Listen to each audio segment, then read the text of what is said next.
अपने भोलेनाथ के ध्यान में मग्न थी।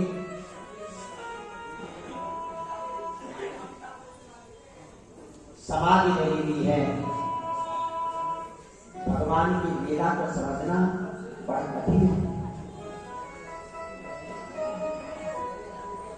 संग में सती की हुई,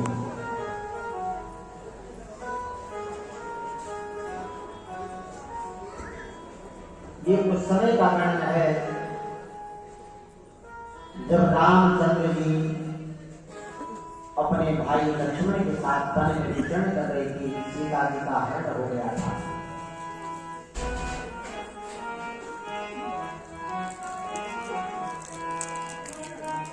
भगवान भोलेनाथ और सती कैलाश में ध्यान के उपरांत अचानक मन में भ्रमण करने का विचार उत्पन्न हुआ। भ्रमण करने के लिए चले।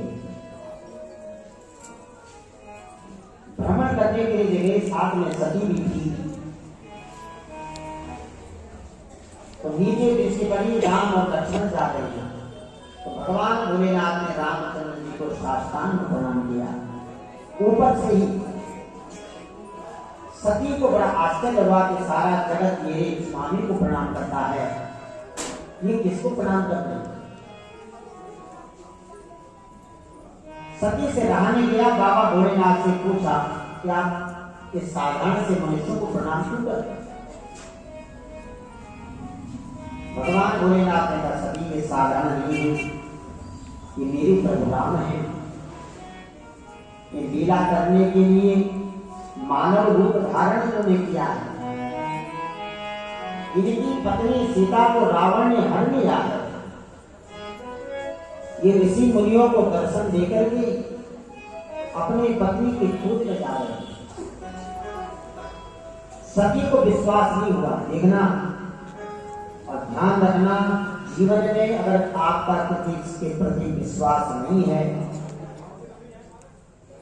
प्रेम की डोर विश्वास से बनी रहती है। इसलिए विश्वासम फलदायकम, जहां विश्वास होगा वही फल की प्राप्ति की होगी। सती जी को आज विश्वास नहीं हुआ भगवान भोलेनाथ की बातों में। भगवान भोलेनाथ समझ गए। सती ने सोचा कि जो स्वयं परमात्मा है तो अपनी पत्नी को ऐसे क्यों भूलेगा?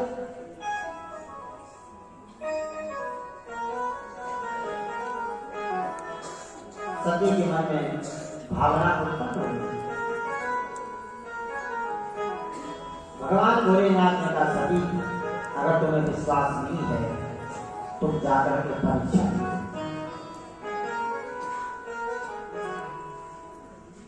सती भगवान राम की परीक्षा देने के लिए चली गई। भगवान भोलेनाथ सामने एक बटक वृक्ष था, उसके नीचे समाधि लगा करके और प्रभु राम का स्मरण करने। माथिलो आयदिवो रामं मित्रो विष्णु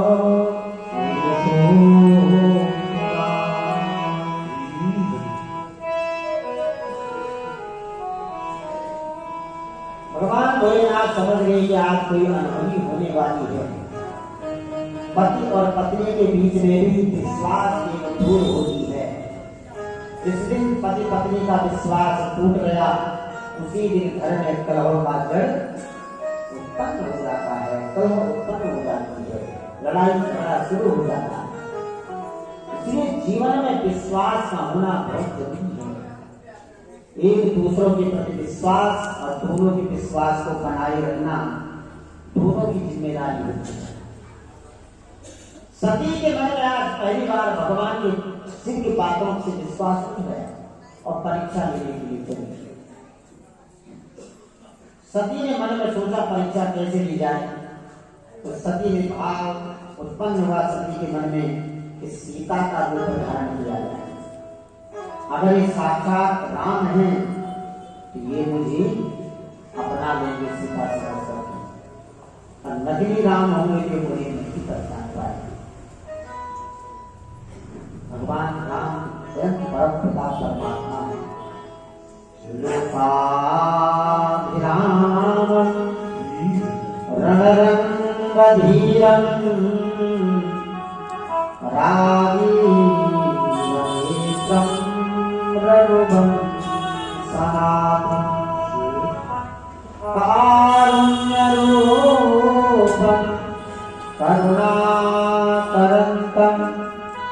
श्रीरामचन्द्रं शरणं प्रपद्ये। भगवान भोलेनाथ ने प्रभु राम के चरणों में प्रणाम किया और वंदना की प्रभु वही सोई जो राम ने व्यक्त कहा था वही होगा जो प्रभु को मंजूर होगा। सती सीता का रूप बना करके गई, परंतु सती ने ध्यान नहीं दिया। भगवान राम और लक्ष्मण जहां से जा रहे थे, सती उनके आगे आगे चलने लगी। लक्ष्मण जी को भी समझ में आ गया कि ये सीता नहीं हो सकती, क्योंकि जब भी भगवान राम चलते थे तो सीता जी राम जी के पीछे पीछे चलती थी। और ये नियम भी है, पति पत्नी जब कहीं जाते हैं आगे पति चलता है, पीछे पत्नी चलती है।